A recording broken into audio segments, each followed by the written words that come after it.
नवरात्रि की तृतीय शक्ति देवी चंद्रघंटा की पौराणिक कथा। नवरात्रि का तीसरा दिन माँ दुर्गा के चंद्रघंटा स्वरूप को समर्पित होता है।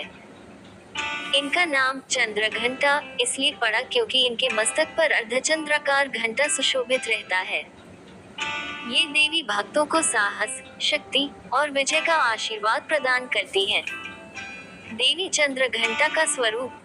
माँ चंद्रघंटा का रंग स्वर्ण के समान चमकदार है। इनके 10 हाथ हैं, जिनमें अस्त्र शस्त्र सुशोभित हैं। वे सिंह पर सवार रहती हैं और उनके मुखमंडल पर अद्भुत तेज होता है। इनकी कृपा से साधक को दिव्य अनुभव और अलौकिक शक्तियां प्राप्त होती हैं। पौराणिक कथा। प्राचीन काल में असुरों का अत्याचार बढ़ गया था। महिषासुर नामक दैत्य ने देवताओं को पराजित कर स्वर्ग पर अधिकार कर लिया था। देवताओं ने भगवान शिव और भगवान विष्णु से सहायता की प्रार्थना की। तभी त्रिदेव ब्रह्मा, विष्णु और महेश की शक्ति से देवी दुर्गा प्रकट हुई। देवी दुर्गा ने महिषासुर का अंत करने के लिए विभिन्न रूप धारण किए। जब भगवान शिव से विवाह के बाद पार्वती जी ने अपना सौम्य रूप त्याग कर एक योद्धा देवी का रूप धारण किया, तब वे चंद्रघंटा के रूप में प्रकट हुई। उनके इस रूप से समस्त दुष्ट शक्तियां भयभीत हो गईं। जब महिषासुर ने देखा कि एक दिव्य स्त्री सिंह पर सवार होकर आ रही है, तो उसने अपनी सेना को युद्ध के लिए तैयार किया। महिषासुर और देवी चंद्रघंटा के बीच भयंकर युद्ध हुआ। माँ ने अपने घंटे की आवाज से राक्षसों को भ्रमित कर दिया और अपने शस्त्रों से उनका संहार किया।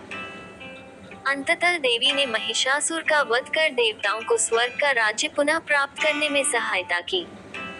माँ चंद्रघंटा की कृपा। माँ चंद्रघंटा की आराधना करने से भय, कष्ट और नकारात्मक ऊर्जा समाप्त होती है। इनके भक्तों को परम शांति और आध्यात्मिक जागृति प्राप्त होती है। माँ की कृपा से साहस, पराक्रम और आत्मविश्वास बढ़ता है। इनकी पूजा से सुख, समृद्धि और विजय का आशीर्वाद प्राप्त होता है। पूजा विधि। इस दिन साधक को स्वर्ण या पीले रंग के वस्त्र धारण करने चाहिए। माँ को दूध, दही, घी और मिठाई का भोग अर्पित करें। माँ के मंत्र ओम देवी चंद्रघंटाय नमः का जाप करें। घंटे और शंख की ध्वनि से माँ की आरती करें। शिक्षा। माँ चंद्रघंटा हमें सिखाती है कि सौम्यता और शक्ति का संतुलन ही जीवन में सफलता की कुंजी है। जो व्यक्ति निडर होकर सत्य के मार्ग पर चलता है, माँ चंद्रघंटा सदैव उसकी रक्षा करती हैं। जय माँ।